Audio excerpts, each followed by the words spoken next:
ನಿಮ್ಮ ಸ್ಪಾನ್ಸರ್ಡು, ನಿಮ್ಮ ಗುರು, ಅಲ್ಲಿಗೆ ಹೋಗಿ ಹೋರಾಟ ಮಾಡಿ. ಕರ್ನಾಟಕದಲ್ಲಿ KPSC ಯಾವ ಮಟ್ಟದಲ್ಲಿ ಅಂತಂದ್ರೆ, ನಾಗಪ್ರಸನ್ನ ಅವರು ನ್ಯಾಯಮೂರ್ತಿಗಳು, ಹೈಕೋರ್ಟಿನ ನ್ಯಾಯಮೂರ್ತಿಗಳು ಸರ್ಕಾರವನ್ನ ಕ್ಯಾಕರಿಸುತ್ತಿದ್ದಾರೆ, ತಪರಾಕಿ ಹಾಕಿದ್ದಾರೆ. ದೇಶದ ಜನ ಏನನ್ನ ಕೇಳಿತ್ತು? ಎಸ್, ನೀವು ವಿದ್ಯಾರ್ಥಿಗಳ ಹೆಸರಿನಲ್ಲಿ ಪ್ರತಿಭಟನೆ ಮಾಡಿದ್ರಿ, ಪ್ರಧಾನ್ ಅವರ ರಾಜೀನಾಮೆ ಪಡ್ಕೊಂಡ್ರಿ, ಅಮಿತ್ ಶಾ ಮತ್ತು ಮೋದಿ ಅವರಿಗೆ ಬುದ್ಧಿ ಕಲಿಸಿದ್ರಿ, ಆಯ್ತು. ಇನ್ನು ಮುಂದೆ ಇಡೀ ದೇಶದಲ್ಲಿ ಎಲ್ಲೆಲ್ಲಿ ವಿದ್ಯಾರ್ಥಿಗಳಿಗೆ ಅನ್ಯಾಯ ಆಗ್ತಾ ಇದೆ ಅಲ್ಲೆಲ್ಲ ನೀವು ಹೋಗಿ ಪ್ರತಿಭಟನೆ ಮಾಡಿ. ಆಮೇಲೆ ಎಲ್ಲಾ ಸಮಸ್ಯೆಗಳಿಗೂ ನಾನೊಬ್ಬನೇ ಯಾಕೆ ಪರಿಹಾರ ಕೊಡಬೇಕು, ಎಲ್ಲ ಕಡೆ ನಾನು ಹೋಗಿ ಪ್ರತಿಭಟನೆ ಮಾಡ್ಲಿಕ್ಕೆ ಆಗುದಿಲ್ಲ. ಈ ತರದ ಉದ್ದಟತನದ ಹೇಳಿಕೆ, ಅನಾರೋಗ್ಯದ ನಾಟಕ, ಅಭಿನಯ. ಸೂಜಿ ಚುಚ್ಕೊಂಡೇ ಹೋಗ್ತಾನೆ ಅವ 7 ಸ್ಟಾರ್ ಹೋಟೆಲ್ಗೆ ಕುಡಿಲಿಕ್ಕೆ. ಇಂಥ ದರಿದ್ರಿಗಳು ಈ ದೇಶದ ಒಂದು ಅಭಿವೃದ್ಧಿಯನ್ನ, ಉದ್ಧಾರವನ್ನ, ಒಂದು ಸಂಯಮವನ್ನ, ಶಾಂತಿಯನ್ನ ಕದಡುವ ಮೂಲಕ, ದಂಗೆ ಎಬ್ಬಿಸುವ ಮೂಲಕ ಪ್ರಕೋಪಕ್ಕೆ ತಳ್ಳಿ ಮತ್ತೆ ಭಾರತವನ್ನ ಹಾವಾಡಿಗರ ದೇಶ ಮಾಡಲಿಕ್ಕೆ ಹೊರಟಿದ್ದಾರೆ ಇವರು ಪಟಿಂಗರು. ಇದಕ್ಕಿಂತ ಸಾಕ್ಷ್ಯ ಬೇಕು?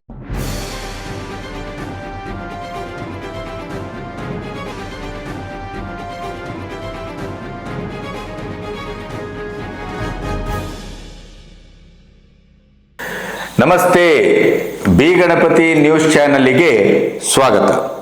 ನನ್ನ ಬೆಳಗ್ಗೆಯ ವಿಡಿಯೋದಲ್ಲಿ ನೀವು ಗಮನಿಸಿದ್ದೀರಿ, ಈ ವಿದ್ಯಾರ್ಥಿಗಳ ಹೆಸರಿನಲ್ಲಿ ಇಡೀ ದೇಶದಲ್ಲಿ ಒಂದು ದಂಗೆಯನ್ನು ಎಬ್ಬಿಸಬೇಕು. ಅದು ನೇಪಾಳ ಮತ್ತು ಶ್ರೀಲಂಕಾ, ಬಾಂಗ್ಲಾ ಈ ರೀತಿಯ ದಂಗೆ ಆಗಬೇಕು. ಆ ಮೂಲಕ ಮೋದಿಯವರನ್ನು ಕೆಳಗಿಳಿಸಬೇಕು. ಯಾಕೆಂತಂದ್ರೆ ಮೋದಿಯವರು ಇವತ್ತು ಇಡೀ ವಿಶ್ವಕ್ಕೆ, ಅಂದರೆ ಭಾರತವಂದ ಏಳಿಗೆಯನ್ನ, ಅಭಿವೃದ್ಧಿಯನ್ನ, ಸ್ವಾಭಿಮಾನಿ ಭಾರತವನ್ನ ಯಾರು ಒಪ್ಪುತ್ತಾ ಇಲ್ವೋ ಅಂಥ America, China, Pakistan, Turkey, Bangla ಇಂಥ ದೇಶಗಳಿಗೆ ಮೋದಿಯವರ ಆಡಳಿತ, ಮೋದಿಯ ಪ್ರಧಾನಿಯತ್ವ ಅವರಿಗೆ ಬೇಕಾಗಿಲ್ಲ. ಇನ್ನು ನಮ್ಮ ದೇಶದ ಒಳಗಡೆ ಇರುವಂಥ ಇಂಡಿ ಕೂಟಕ್ಕೆ ಇನ್ನು ಬಹುಶಃ 40-50 ವರ್ಷಗಳ ಕಾಲ ನಾವು ಆಡಳಿತದ ಚುಕ್ಕಾಣಿಯನ್ನ ಹಿಡಿಲಿಕ್ಕೇ ಸಾಧ್ಯ ಇಲ್ವೇನೋ. ಯಾಕೆಂತಂದ್ರೆ ಮೋದಿಯವರ 12 ವರ್ಷದ ಆಡಳಿತ ಆ ಮಟ್ಟಕ್ಕೆ ಇವತ್ತು ಬೆಳೆದಿದೆ. ಅಬಾಲ ವೃದ್ಧರಾದಿ ಎಲ್ಲರೂ ಮೋದಿಯವರನ್ನ ಮೆಚ್ಚುತ್ತಾರೆ. ಮೋದಿಯವರನ್ನ ಇಡೀ ವಿಶ್ವಗುರು ಅಂತ ಇವತ್ತು ಏಕಗಂಟಿನಲ್ಲಿ ಅದನ್ನು ಒಪ್ಪಿಕೊಳ್ತಾ ಇದೆ, ಸಂಭ್ರಮಿಸ್ತಾ ಇದೆ, ಸ್ವಾಗತಿಸ್ತಾ ಇದೆ.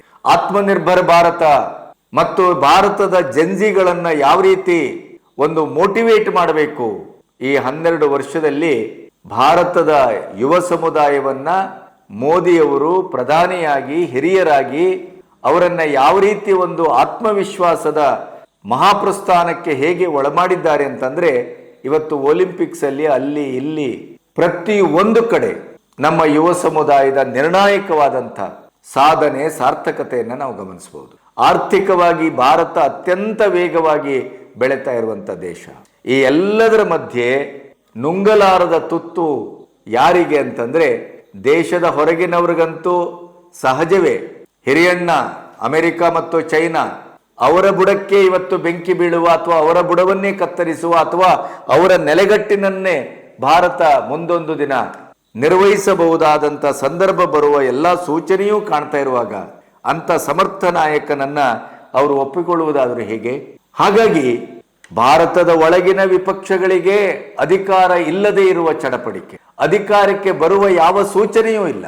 ಇಂಥ ಸಂಕ್ರಮಣದ ಸ್ಥಿತಿಯಲ್ಲಿ ಕೊನೆಗೂ ಅದು ರಾಹುಲ್ ಗಾಂಧಿ ಅವರಿರ್ಬೋದು, ಆಮ್ ಆದ್ಮಿಯ ಕೇಜ್ರಿವಾಲ್ ನಂತವ್ರು ಇರ್ಬೋದು, ಅಖಿಲೇಶ್ ಯಾದವ್ನಂತವ್ರು ಇರ್ಬೋದು, OIC ಅಂತವ್ರಿರ್ಬೋದು, ಈಗ ತನ್ನ ಎಲ್ಲವನ್ನೂ ಕಳ್ಕೊಂಡು ಅನಿರೀಕ್ಷಿತವಾದಂಥ ಮರ್ಮಾಘಾತಕ್ಕೆ ತುತ್ತಾದಂಥ ಬಂಗಾಲದ ದೀದಿ ಇರ್ಬೋದು, ಇವರೆಲ್ಲರೂ ಈಗ ಅರಿಷಡ್ ವೈರಿಗಳು ಸೇರಿ ಕೊನೆಗೂ ಏನು ಮಾಡಿದ್ರು, ಈ ಜಿರ್ಲೆಗಳನ್ನ ಹುಟ್ಟು ಹಾಕಿದ್ರು, ಈ ಕಾಕ್ರೋಚ್ಗಳನ್ನ ಹುಟ್ಟು ಹಾಕಿದ್ರು.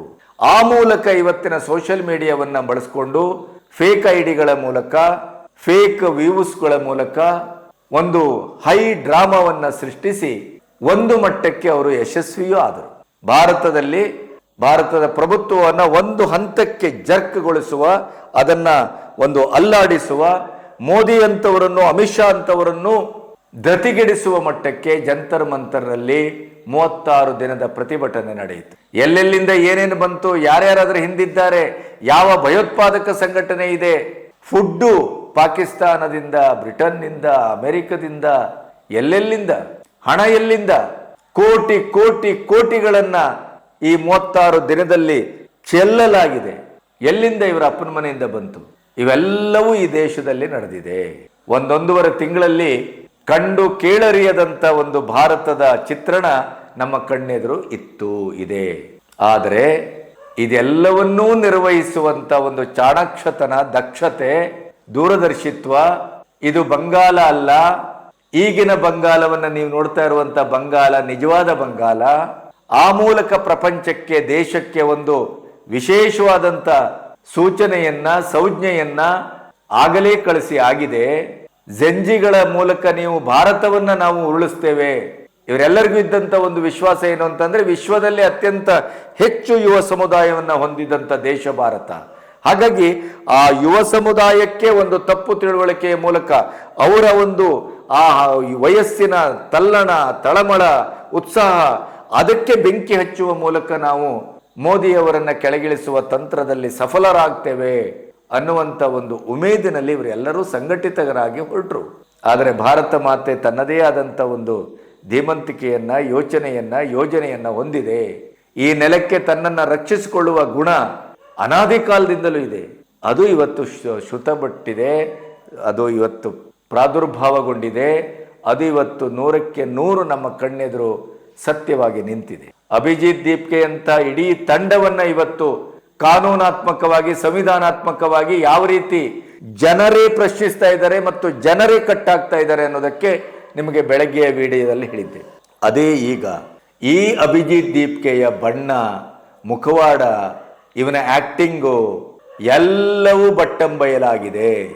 ಏನು ಇವತ್ತು ಯುವ ಸಮುದಾಯ ಅಭಿಜಿತ್ ದೀಪ್ಕೆಯನ್ನ ಏನು ಸ್ವರ್ಗದಿಂದ ಇಳಿದು ಬಂದಂತ ಮಹಾನ್ ಸೇವಕ, ಇವನು ಇನ್ನೊಬ್ಬ ಕನ್ನಯ್ಯ, ಮೋದಿಯವರನ್ನೇ ಇವನು ಅಡ್ಡ ಹಾಕಬಲ್ಲ, ಮೋದಿಯವರನ್ನೇ ಇವನು ಕೆಳಗಿಳಿಸಬಲ್ಲ, ಮೋದಿಯವರನ್ನೇ ಪ್ರಧಾನವರ ರಾಜೀನಾಮೆ ಪಡ್ಕೊಳ್ಳುವ ಮೂಲಕ ಮಣಿಸಿದ ಮಹಾನ್ ಸೇನಾನಿ ಅಂತೆಲ್ಲ ಭಾವಿಸಿತ್ತಲ್ಲ. ಇವನ ಪುಡುಗೋಸಿತನ, ಇವನ ಇಬ್ಬಂಗಿ ನೀತಿ, ಇವನ ಕೊಟ್ಟಿತನ, ಇವನ ಬೂಟಾಟಿಕೆ, ಇವನ ನಾಟಕ, ಇವನ ಮುಖವಾಡ ಎಲ್ಲವನ್ನ ಜಾರ್ಖಂಡಿನ ವಿದ್ಯಾರ್ಥಿಗಳು ಕಳಚಿ ಬಿಸಾಡಿದ್ದಾರೆ. ಬಹಳ ಅದ್ಭುತವಾದ ಬೆಳವಣಿಗೆ. ಅಭಿಜಿತ್ ದೀಪ್ಕೆಯನ್ನ ಬೆತ್ತಲುಗೊಳಿಸಿದಂತ ಒಂದು ಅತ್ಯಂತ ಬೀಭತ್ಸವಾದ ಘಟನೆಯ ಬಗ್ಗೆ ನಿಮ್ಮೊಟ್ಟಿಗೆ ಮಾತಾಡ್ತಾ ಇದ್ದೀನಿ. ಯಾವತ್ತಾದ್ರೂ ಅಷ್ಟೇ ಸರ್, ಯಾವತ್ತಾದ್ರೂ ಅಷ್ಟೇ. ನಾಟಕ ಹೆಚ್ಚು ಕಾಲ ಉಳಿಯುವುದಿಲ್ಲ, ಅಭಿನಯ ಹೆಚ್ಚು ಕಾಲ ಉಳಿಯುವುದಿಲ್ಲ, ಮುಖವಾಡ ಹೆಚ್ಚು ಕಾಲ ಉಳಿಯುವುದಿಲ್ಲ. ಅದು ಕಳಚಿ ಬೀಳಲೇಬೇಕು, ಬೀಳತಕ್ಕದ್ದು.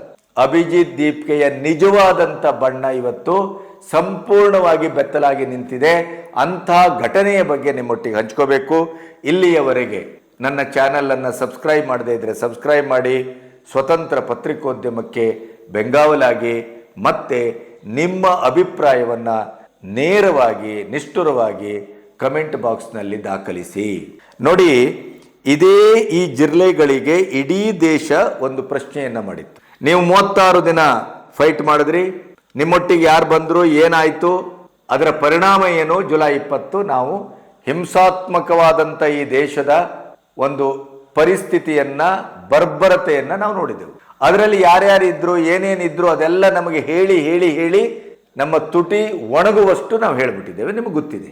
ಅಂಥ ಒಂದು ಘಟನೆಯನ್ನ ನಡೆಸಿಯೂ ಕೂಡ, ಹಿಂಸೆಯನ್ನ ಮಾಡಿಯೂ ಕೂಡ ನಾವು ಪ್ರಧಾನವರ ರಾಜೀನಾಮೆ ಪಡೆದೆವು, ಮೋದಿಯವರನ್ನ ಮಣಿಸಿದೆವು, ನಾವು ಗೆದ್ದೆವು ಅಂತ 7 ಸ್ಟಾರ್ ಹೋಟೆಲ್ನಲ್ಲಿ ನೀವು ಅದ್ಭುತವಾದ ಪಾರ್ಟಿ ಮಾಡಿದ್ರಿ, ಎಲ್ಲವನ್ನೂ ಮಾಡಿದ್ರಿ.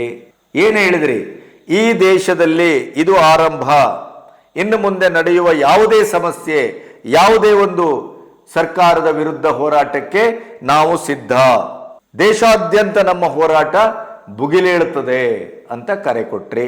ಓಕೆ, ಆವಾಗ ಜನ ಪ್ರಶ್ನೆ ಮಾಡಿದ್ರು, ಪಂಜಾಬ್ನಲ್ಲಿ ಆಗ್ತಾ ಇದೆ, ಪರೀಕ್ಷಾ ಪೇಪರ್ ಲೀಕ್ ಆಗಿದೆ, ಇನ್ನೊಂದಾಗಿದೆ, ಮಗದೊಂದಾಗಿದೆ, ಎಲ್ಲವೂ ಆಗ್ತಾ ಇದೆ, ಅಲ್ಲಿ ವಿದ್ಯಾರ್ಥಿಗಳು ಪ್ರತಿಭಟನೆ ಮಾಡ್ತಾ ಇದ್ದಾರೆ, ಪೊಲೀಸರು ಅವರ ಮೇಲೆ ಹಿಂಸಾತ್ಮಕವಾಗಿ ದಾಳಿ ಮಾಡ್ತಾ ಇದ್ದಾರೆ, ಆಮ್ ಆದ್ಮಿಯ ಪಾರ್ಟಿಯ ಸರ್ಕಾರ ಇದೆ, ನಿಮ್ಮ ಕೇಜ್ರಿವಾಲ್ ನಿಮ್ಮ ಪರಮಾಪ್ತ ನಿಮ್ಮ ಸ್ಪಾನ್ಸರ್ಡು, ನಿಮ್ಮ ಗುರು ಅಲ್ಲಿಗೆ ಹೋಗಿ ಹೋರಾಟ ಮಾಡಿ.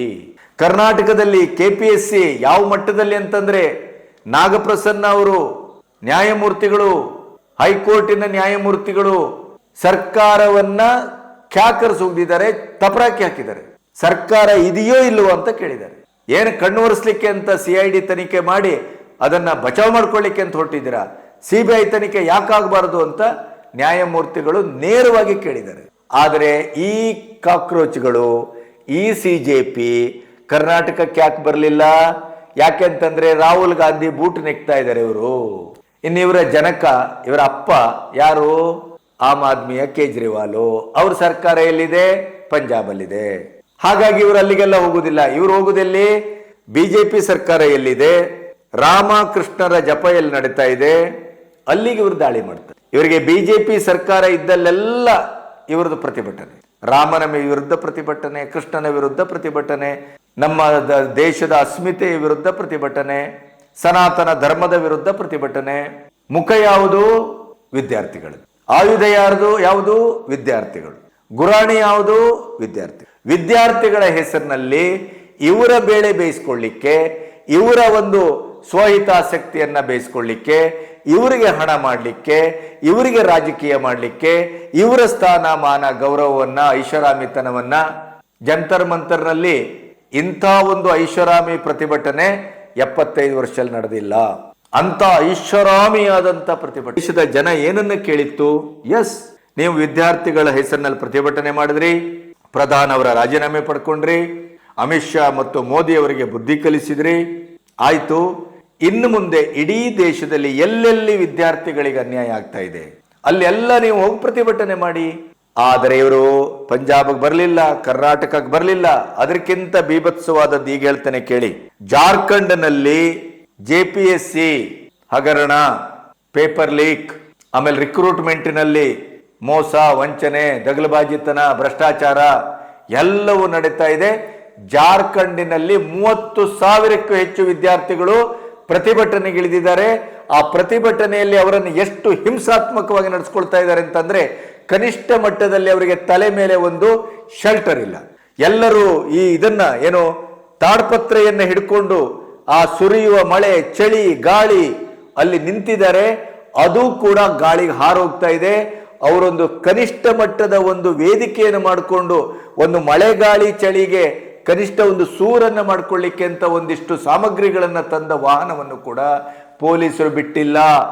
ತತ್ಕಾಲಕ್ಕೆ ಹಾಕಿಕೊಂಡ ಟೆಂಟ್ ಅನ್ನು ಕೂಡ ಪೊಲೀಸರು ನಿಷ್ಕಾರಣವಾಗಿ ಕಿತ್ತು ಬಿಸಾಡಿದ್ದಾರೆ. ರಾಹುಲ್ ಗಾಂಧಿ ಅವರೇ ಎಲ್ಲಿದ್ದೀರಿ? ಅಭಿಜಿತ್ ದೀಪ್ಗೆ ಎಲ್ಲಿದ್ದೀರಿ? Aam Aadmi Kejriwal where are you? ಎಲ್ಲಿದ್ದೀರಿ?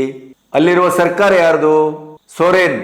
ಇದೇ ಕಾಂಗ್ರೆಸ್ಸಿನೊಟ್ಟಿಗೆನೆ ಅವರು ಹೊಂದಾಣಿಕೆ ಮಾಡಿಕೊಂಡಂತ ಕೊಯ್ಲೇಷನ್ ಗವರ್ಮೆಂಟ್. ಪೊಲೀಸರು ವಿದ್ಯಾರ್ಥಿಗಳ ಮೇಲೆ ಬರ್ಬರವಾಗಿ ದಾಳಿ ಮಾಡಿದ್ರು. ಅಮಿತ್ ಶಾ ಅವರು ಫೈರಿಂಗ್ ಆರ್ಡರ್ ಕೊಟ್ಟಿದ್ರು, ಹಸಿ ಸುಳ್ಳು. ಪ್ಯಾಲೆಟ್ ಗನ್ ಬಳಸಲಾಗಿದೆ. ವಿದ್ಯಾರ್ಥಿಗಳು ಆಸ್ಪತ್ರೆ ಸೇರಿದ್ದಾರೆ. ಪೊಲೀಸರ ಮನೆ ಹಾಳಾದ್ರೆ ತೊಂದ್ರೆ ಇಲ್ಲ, ಪೊಲೀಸರ ಜೀವ ಹೋದ್ರೆ ತೊಂದ್ರೆ ಇಲ್ಲ. ಇವರ ಭದ್ರತೆಗೆ ಯಾರು ಬೇಕೋ ಅದೇ ಪೊಲೀಸರು ಬೇಕು. ಮತ್ತೆ ಇವರ ರಾಜಕೀಯ ಅಂತ ಬಂದಾಗ ಪೊಲೀಸರು ಬೇಡ, ಪೊಲೀಸರ ಹೆಣ ಬಿದ್ರು ತೊಂದರೆ ಇಲ್ಲ. ವಿದ್ಯಾರ್ಥಿಗಳ ಭವಿಷ್ಯ. ಅದಕ್ಕಾಗಿ ಏನ್ ಮಾಡಿದ್ರು ರಾಹುಲ್ ಗಾಂಧಿ ಅವರು? ಪ್ರಧಾನಿಯವರ ಮನೆಗೆ ಹೋಗಿ 500 ಮೀಟರ್ ದೂರದಲ್ಲಿ ಮುತ್ತಿಗೆ ಹಾಕ್ಲಿಕ್ಕೆ ಹೊರಟ್ರು. ಸದನವನ್ನ 10 ದಿನ ಸಂಪೂರ್ಣವಾಗಿ ಬರ್ಬಾದ್ ಮಾಡಿದ್ರು. ಇವತ್ತಲ್ಲಿ ಜಾರ್ಖಂಡ್ನಲ್ಲಿ 30-40 ಸಾವಿರ ವಿದ್ಯಾರ್ಥಿಗಳು ಅಮರಣಾಂತ ಉಪವಾಸವನ್ನ ಘೋಷಿಸಿದ್ದಾರೆ. ಮಳೆ, ಗಾಳಿ, ಚಳಿ, ಒಂದು ಕೂತ್ಕೊಳ್ಳಿಕ್ಕೆ ಕನಿಷ್ಠ ವ್ಯವಸ್ಥೆಗೂ ಪೊಲೀಸರು ಬಿಡ್ತಾ ಇಲ್ಲ. ಪೊಲೀಸರು ಅವರ ಮೇಲೆ ಬರ್ಬರವಾಗಿ ದಾಳಿ ಮಾಡ್ತಾ ಇದ್ದಾರೆ. ಇವರ ಮುಖವಾಡ ಕಳಚಲಿಕ್ಕೆ ಇಷ್ಟು ಸಾಕ, ಇನ್ನು ಬೇಕಾ? ಅಂದ್ರೆ ಇವರ ಟಾರ್ಗೆಟ್ ಏನು ಗೊತ್ತಾ? BJP. ಇವರ ಟಾರ್ಗೆಟ್ ಸನಾತನ, ಇವರ ಟಾರ್ಗೆಟ್ ಮೋದಿ, ಇವರ ಟಾರ್ಗೆಟ್ ಅಮಿತ್ ಶಾ. ಅಂದ್ರೆ ಯುವಕರನ್ನ ತಪ್ಪು ದಾರಿಯಲ್ಲಿ ತಪ್ಪು ಸಂದೇಶಗಳ ಮೂಲಕ ಪ್ರವೋಕ್ ಮಾಡಿ ಇಡೀ ದೇಶದ ಒಳಗಿನ ಮತ್ತು ಹೊರಗಿನ ದೇಶ ವಿರೋಧಿ ಶಕ್ತಿಗಳನ್ನ ಕ್ರೋಢೀಕರಿಸಿ ಮೋದಿಯವರನ್ನ ಕೆಳಗಿಳಿಸುವಂತ ಒಂದು ದೊಡ್ಡ ಷಡ್ಯಂತ್ರವೇ ಹೊರತು ಇದು ನೀಟ್ ವಿದ್ಯಾರ್ಥಿಗಳಾಗಿ ಅಲ್ಲ. ಯಾಕಂದ್ರೆ 21 ಜನ ಆತ್ಮಹತ್ಯೆ ಮಾಡಿಕೊಂಡಂತ ಆ ನೀಟ್ ವಿದ್ಯಾರ್ಥಿಗಳಿಗೆ ಯಾವುದೇ ಪರಿಹಾರದ ಬಗ್ಗೆ ಇವರು ಖಚಿತವಾದ ಹೋರಾಟವನ್ನು ಮಾಡಿಲ್ಲ. ಪ್ರಧಾನವರ ರಾಜೀನಾಮೆ ಕೊಟ್ಟ ತಕ್ಷಣ ವಿಜಯ ಪತಾಕೆಯನ್ನು ಹಾರಿಸಿ ಆ ವಿದ್ಯಾರ್ಥಿಗಳ ಆತ್ಮಹತ್ಯೆಯ ದುರಂತದ ಹೆಣದ ಮೇಲೆ 7 ಸ್ಟಾರ್ ಹೋಟೆಲ್ನಲ್ಲಿ ಕುಡಿದು ಕುಪ್ಪಳಿಸಿದ್ರು ಈ ಬಡ್ಡಿ ಮಕ್ಕಳು. ಇವರು ಯಾವ ವಿದ್ಯಾರ್ಥಿ ಲೀಡರ್ಸು? ಇದೇ ಅಸ್ಸಾಂನಲ್ಲಿ ಬಂದಿದ್ರಲ್ಲ 80ರ ದಶಕದಲ್ಲಿ ಮಹಂತ, ಅದು ನಿಜವಾದ ವಿದ್ಯಾರ್ಥಿ ಹೋರಾಟ. ಅದು ಈ ದುಷ್ಟಕೂಟದ್ದಲ್ಲ. ಇವರ ಸ್ವಹಿತಾಸಕ್ತಿಗಳು, ಸ್ವರತಿಗಳು, ಕುಡಿದು ಮಜಾ ಮಾಡುವಂತ ಬೀದಿ ಬಿಕಾರಿಗಳು ನನ್ನ ಮಕ್ಕಳು ಇವರು. ಅದಲ್ಲದೆ ಇದ್ರೆ ಇದೇ ಅಭಿಜಿತ್ ದೀಪ್ಗೆ ಹತ್ರ ಕೇಳ್ತಾರೆ, ಜಾರ್ಖಂಡಲ್ಲಿ ಮಕ್ಕಳು ಇಂಥ ಹಿಂಸೆ ಪಡ್ತಾ ಇದ್ದಾರೆ, ಆದರೂ ಹಿಂದೆ ಸರಿತಾ ಇಲ್ಲ, ಎಲ್ಲದಕ್ಕೂ ಎದೆ ಕೊಟ್ಟು ಹೋರಾಟ ಮಾಡ್ತಾ ಇದ್ದಾರೆ, ಅವ್ರಿಗೆ ಕನಿಷ್ಠ ಸೌಲಭ್ಯ ಕೊಡ್ತಾ ಇಲ್ಲ, ಪೊಲೀಸರು ಅವ್ರ ಮೇಲೆ ಬರ್ಬರವಾಗಿ ದಾಳಿ ಮಾಡ್ತಾ ಇದ್ದಾರೆ. ಇದೇ ರಾಹುಲ್ ಗಾಂಧಿಯ ಕಾಂಗ್ರೆಸ್ಸಿನ ಕೂಟ ಅಲ್ಲಿ ಸರ್ಕಾರದಲ್ಲಿ ಇರೋದು, ನೀವ್ ಯಾಕೆ ಹೋಗ್ಲಿಲ್ಲ ಅಂತಂದ್ರೆ ಅವನಿಗೆ ಜ್ವರ ಅಂತೆ, ಟೈಫಾಯ್ಡ್ ಅಂತೆ. 7 ಸ್ಟಾರ್ ಹೋಟೆಲ್ ಅಲ್ಲಿ ಮಜಾ ಮಾಡ್ಲಿಕ್ಕೆ ಹೋಗುವಾಗ ಟೈಫಾಯ್ಡ್ ಇಲ್ಲ.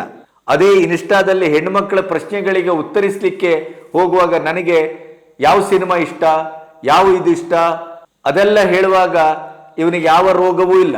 ಅದೇ ಜಾರ್ಖಂಡ್ ವಿದ್ಯಾರ್ಥಿಗಳಲ್ಲಿ ಅಂತ ಕಠಿಣವಾದ ಪರಿಸ್ಥಿತಿಯನ್ನು ಎದುರಿಸಿ ತಮ್ಮ ಹಕ್ಕುಗಳಿಗಾಗಿ ಹೋರಾಟ ಮಾಡ್ತಾ ಇದ್ದಾರೆ. ತಾವ್ಯಾಕೆ ಹೋಗ್ಲಿಲ್ಲ ಅಂದ್ರೆ ನನಗೆ ಜ್ವರ, ನನಗೆ ಹೋಗ್ಲಿಕ್ಕಾಗುದಿಲ್ಲ, ಅಸೌಖ್ಯದಲ್ಲಿದ್ದೇನೆ, ಆಮೇಲೆ ಎಲ್ಲಾ ಸಮಸ್ಯೆಗಳಿಗೂ ನಾನೊಬ್ಬನೇ ಯಾಕೆ ಪರಿಹಾರ ಕೊಡಬೇಕು, ಎಲ್ಲ ಕಡೆ ನಾನು ಪ್ರತಿಭಟನೆ ಮಾಡ್ಲಿಕ್ಕಾಗುದಿಲ್ಲ. ಈ ತರದ ಉದ್ದಟತನದ ಹೇಳಿಕೆ, ಅನಾರೋಗ್ಯದ ನಾಟಕ, ಅಭಿನಯ. ಸೂಜಿ ಚುಚ್ಕೊಂಡೇ ಹೋಗ್ತಾನೆ ಅವ 7 ಸ್ಟಾರ್ ಹೋಟೆಲ್ಗೆ ಕುಡಿಲಿಕ್ಕೆ. ಇಂಥ ದರಿದ್ರಿಗಳು ಈ ದೇಶದ ಒಂದು ಅಭಿವೃದ್ಧಿಯನ್ನ, ಉದ್ಧಾರವನ್ನ, ಒಂದು ಸಂಯಮವನ್ನ, ಶಾಂತಿಯನ್ನ ಕದಡುವ ಮೂಲಕ, ದಂಗೆ ಎಬ್ಬಿಸುವ ಮೂಲಕ ಪ್ರಕೋಪಕ್ಕೆ ತಳ್ಳಿ ಮತ್ತೆ ಭಾರತವನ್ನ ಹಾವಾಡಿಗರ ದೇಶ ಮಾಡ್ಲಿಕ್ಕೆ ಹೊರಟಿದ್ದಾರೆ ಇವರು ಪಟಿಂಗರು. ಇದಕ್ಕಿಂತ ಸಾಕ್ಷ್ಯ ಬೇಕಾ ನಿಮಗೆ? ನಿಜವಾದ ಅಭಿಜಿತ್ ದೀಪ್ಗೆ ವಿದ್ಯಾರ್ಥಿ ಮುಖಂಡ, ಆಮೇಲೆ ಜಿರ್ಲೆ ಪಕ್ಷವನ್ನ ಕಟ್ಟಿದ್ದು ಯುವ ಸಮುದಾಯದ ಒಂದು ಒಳಿತಿಗಾಗಿ ಅಂತೆ ಆದರೆ ಇವರು ಕರ್ನಾಟಕಕ್ಕೆ ಬರಬೇಕಿತ್ತು. ಕರ್ನಾಟಕದಲ್ಲಿ ಹಗರಣಗಳ ಸಂತೆ ನಡೀತಾ ಇದೆ. ಪಂಜಾಬ್ನಲ್ಲಿ ವಿದ್ಯಾರ್ಥಿಗಳ ಮೇಲೆ ಪೊಲೀಸರನ್ನ ಬಳಸಲಾಗ್ತಾ ಇದೆ. ರಾಹುಲ್ ಗಾಂಧಿ ಅವರು ಕಾಣ್ತಾ ಇಲ್ವೇ? ಆಮ್ ಆದ್ಮಿ ಕೇಜ್ರಿವಾಲ್ ಕಾಣ್ತಾ ಇಲ್ವೇ? ಯಾರಾದ್ರೂ ರಾಜೀನಾಮೆ ಕೊಟ್ರ? ಕರ್ನಾಟಕದಲ್ಲಿ ರಾಜೀನಾಮೆ ಕೊಟ್ರ? ಅದನ್ನು ಕೇಳಬೇಕಾದ್ರೆ ಅವ್ರು ಯಾರು? ನೀವು ಜಂತರ್ ಮಂತರಲ್ಲಿ 36 ದಿನ ಕೂತಂತ ನೀವು ಅದನ್ನು ಮಾಡೋದಿಲ್ಲ. ಎಲ್ಲೆಲ್ಲಿ ಬಿಜೆಪಿ ಇದೆಯೋ ಅಲ್ಲಲ್ಲಿ ನುಸುಳ್ಲಿಕ್ಕೆ ನೋಡಿದ್ರಿ, ನಿಮ್ಮ ಇಡೀ ಹಣೆ ಬರವನ್ನ ಹೆಡೆಮುರಿ ಕಟ್ಟಿ ಒದ್ದು ಬಿಸಾಡಿದ್ದಾರೆ. ಸುವೇಂದು ಇರಬಹುದು, ಅಸ್ಸಾಂ ಇರಬಹುದು, ಬಿಹಾರ ಇರಬಹುದು, ಇನ್ನೊಂದು ಕಡೆ. ಅದೇ ಜಾರ್ಖಂಡ್ಗೆ ಹೋಗ್ಲಿಕ್ಕೆ ನಿಮ್ಗೇನು ರೋಗ? ಯಾಕೆ ಹೋಗ್ಲಿಲ್ಲ? ಅದು ಬೇಕಾಗಿಲ್ಲ ನಿಮಗೆ. ನಿಮಗೆ ಬೇಕಾದ್ದೆಲ್ಲ ಸಿಕ್ಕಿತು, ಐಷಾರಾಮಿತನ ಎಲ್ಲ ಸಿಕ್ಕಿತು. ಈ ಬೂಟಾಟಿಕೆ, ಈ ಮುಖವಾಡ ಅಭಿಜಿತ್ ದೀಪ್ಗೆ ಮತ್ತು ಅವರ ಇಡೀ ಗುಂಪಿಂದು ಎಲ್ಲೋದ್ರು ಪ್ರಕಾಶ್ ರೈ, ಎಲ್ಲೋದ್ರು ಶಬನಾಜ್ಮಿ, ಎಲ್ಲೋದ್ರು ಈ JNU ಸಂತತಿ, ಎಲ್ಲೋದ್ರು ಅರುಂಧತಿ ರಾಯ್? ಯಾಕೆ ಜಾರ್ಖಂಡ್ಗೆ ಹೋಗ್ಲಿಲ್ಲ? ಯಾಕೆ ಜಾರ್ಖಂಡ್ ವಿದ್ಯಾರ್ಥಿಗಳ ಪರವಾಗಿ ನಿಲ್ತಾ ಇಲ್ಲ? ಅದೇ ಅಲ್ಲಿ ಬಿಜೆಪಿ ಸರ್ಕಾರ ಇದ್ರೆ ಹೋಗಿ ಬೆಂಕಿ ಹಚ್ಚುತ್ತಿದ್ರಿ ನೀವು ಮಣಿಪುರದ ಹಾಗೆ. ಏನು ಗೊತ್ತಾಗುದಿಲ್ಲ ಅಂತ ಭಾವಿಸಿದ್ರೇನು? ಕೊನೆಗೊಂದು ನಾನು ನಿಮ್ಮೊಟ್ಟಿಗಿದ್ದೇನೆ ಅಂತ ಒಂದು ಸಣ್ಣ ವಿಡಿಯೋ ಮಾಡಿಬಿಡುದು. ನೋಡಿ, ಆ ವಿಡಿಯೋವನ್ನ ನೋಡಿ, ಆ ಜಾರ್ಖಂಡಿನ ವಿದ್ಯಾರ್ಥಿಗಳು ಎಂತ ಒಂದು ಹಿಂಸಾತ್ಮಕವಾದ ಪರಿಸ್ಥಿತಿಯಲ್ಲಿ ಇದ್ದಾರೆ ಅನ್ನೋದನ್ನ ಆ ವಿಡಿಯೋ ನೋಡಿದ್ರೆ ಕರುಳು ಕತ್ತರಿಸಿ ಬರ್ತದೆ. ಇನ್ನಾದರೂ ಈ ದೇಶದ ಯುವ ಸಮುದಾಯಕ್ಕೆ, ಇನ್ನಾದರೂ ಈ ದೇಶವನ್ನ ಪ್ರೀತಿಸುವ ಒಟ್ಟು ಸಮುದಾಯಕ್ಕೆ, ಈ ಅಭಿಜಿತ್ ದೀಪ್ಗೆ, ಈ ಸೌರವ್ ದಾಸ್, ರಾಂಕಾ, ಈ ಪ್ರಕಾಶ್ ರಾಯನಂತ ಕೊಟ್ಟಿಗಳು, ಬುದ್ಧಿಜೀವಿಗಳು, ಇವರೆಲ್ಲರ ನಿಜ ಬಣ್ಣ, ಸತ್ಯ ಅರ್ಥ ಆಗಬೇಕು.